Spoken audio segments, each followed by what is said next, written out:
Il est malheureusement vrai que Dolly Parton est décédée. Elle avait 80 ans et, si vous ne le saviez pas, elle était connue pour être chanteuse, auteure-compositrice, femme d'affaires, philanthrope et actrice. Elle touchait à tout et elle a professé sa foi en Jésus-Christ. Je vais en fait vous montrer un extrait où elle parle de sa foi dans un instant. Mais avant d'y arriver, je vais vous montrer la publication qui a été faite sur son Instagram par son neveu et chef de la sécurité, Brian Seaver, qui a annoncé son décès et affirmé qu'elle est dans les bras de Jésus. Mais avant d'y arriver, je m'appelle Cliff Bill. Si vous êtes nouveau ici, bienvenue. Si vous n'êtes pas nouveau ici, bon retour. Ma chaîne existe pour édifier les croyants et atteindre ceux qui sont perdus. Si vous aimez le contenu chrétien, n'oubliez pas de vous abonner. Et maintenant, écoutons. Bonjour à tous, je m'appelle Brian Seaver, fils de Cassie Parton, et je représente aujourd'hui les familles Parton et Owens pour annoncer le décès de ma tante Dolly, Rebecca Parton Dean.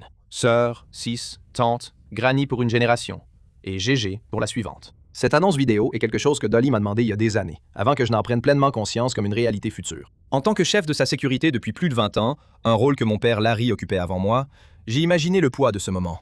Mais je ne l'ai réellement ressenti qu'à présent. C'est un honneur mêlé d'une immense fierté et d'une grande tristesse. Mais la tristesse est de notre côté, pas de celui de Dolly. Dolly a vécu dans la lumière et elle est dans les bras de Jésus.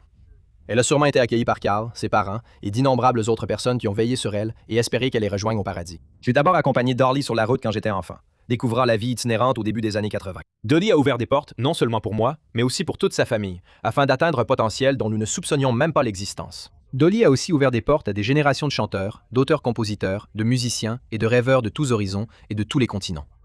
Par son exemple, nous avons cru que tout était possible. Pour elle, aucune porte n'était fermée, et celles qu'elle a ouvertes ont marqué l'histoire et l'ont changée. Ma famille et moi avons partagé toute une vie de beaux souvenirs avec Dolly. Vous aussi.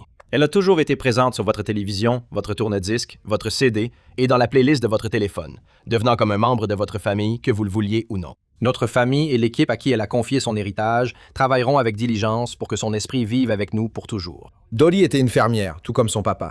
Il cultivait la terre. Elle cultivait les chansons et le bonheur. Dolly m'a appelé et m'a dit qu'elle voulait se reposer dans un beau lit de coton moelleux, parce qu'après une vie à portée de lourds strass, elle mérite enfin d'être à l'aise et de se reposer. Repose en paix, tante Dolly, tante Mamie, Gigi. Que Dieu bénisse Dolly Parton et que Dieu vous bénisse tous. Elle vous aimera toujours. Dolly a exprimé sa foi en grandissant dans la religion, son grand-père étant prédicateur et sa mère profondément entrée dans la foi chrétienne. Et je vais vous montrer ce passage où elle en parle réellement.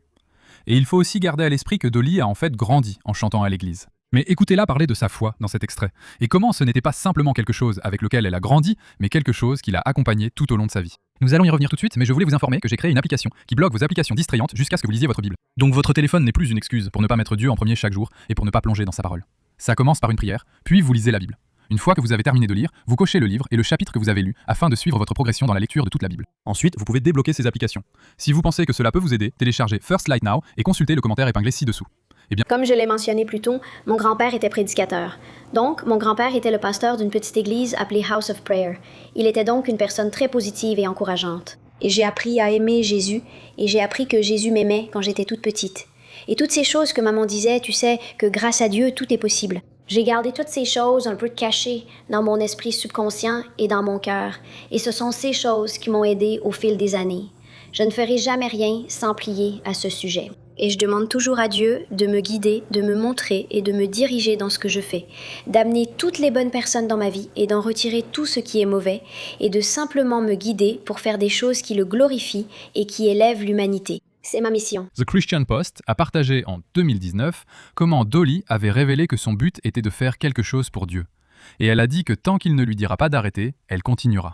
Elle a parlé de son enfance dans cette église pentecôtiste avec son grand-père, où il priait et oignait les gens. Donc c'était quelque chose à quoi elle était habituée. Et elle savait que Dieu avait un but pour sa vie. L'entendre dire dans la vidéo qu'elle ne faisait rien sans prier montre aussi qu'elle gardait Dieu au centre de ses décisions, ce qui est extrêmement important et très facile à oublier, même en tant que croyant, alors que nous avançons dans cette vie. Elle avait aussi des chansons chrétiennes comme He's Alive en 1989. Elle a collaboré avec King & Country en 2018 sur God Only Knows. Et puis en 2019 avec Zach Williams pour There Was Jesus, qui a en fait été la chanson numéro 1 dans plusieurs classements de musique chrétienne et a remporté le Grammy 2021 de la meilleure performance et chanson chrétienne contemporaine. Le mari de Dolly Parton est en fait décédé l'année dernière. Et peu de temps après, CBN a rapporté qu'elle avait déclaré qu'elle est une personne de foi et qu'elle croit vraiment qu'elle le reverra un jour. En plus de tout cela, Dolly Parton a sa Imagination Library, qui a été créée en l'honneur de son père qui ne savait pas lire, et grâce à laquelle il distribue des livres à des enfants partout dans le monde. Comme vous pouvez le voir ici, le nombre total de livres offerts est de 332 millions. Elle avait donc un impact grâce à cela. En plus de cela, elle recueillait des fonds pour les secours en cas de catastrophe, les hôpitaux pour enfants, la recherche médicale et éducative également. Dolly Parton n'était en aucun cas parfaite, ni une croyante parfaite, ou quoi que ce soit de ce genre, mais cela montre simplement que la foi qu'elle avait produisait de bonnes œuvres en elle, et qu'elle n'avait pas honte de parler de Jésus et de vivre une vie où elle voulait honorer Dieu. Et alors qu'elle arrivait naturellement aux dernières années de sa vie, sa mort nous rappelle que la mort peut survenir à tout moment. Nous ne savons pas quand ce moment viendra, et il est important d'avoir une relation avec Jésus-Christ. Si vous n'êtes pas sûr de votre relation avec Dieu, ou si vous irez au paradis, j'ai justement une vidéo qui traite exactement de ce sujet que je vais laisser juste ici. Vous pouvez aller la voir. Mais si vous avez apprécié cette vidéo, n'oubliez pas de l'aimer et de la partager avec quelqu'un qui pourrait aussi l'apprécier. Et cliquez sur le bouton s'abonner si vous aimez le contenu chrétien. Si vous regardez jusqu'à la fin, vous êtes vraiment une légende. Je vous en suis très reconnaissant. Je vous aime et que Dieu vous bénisse.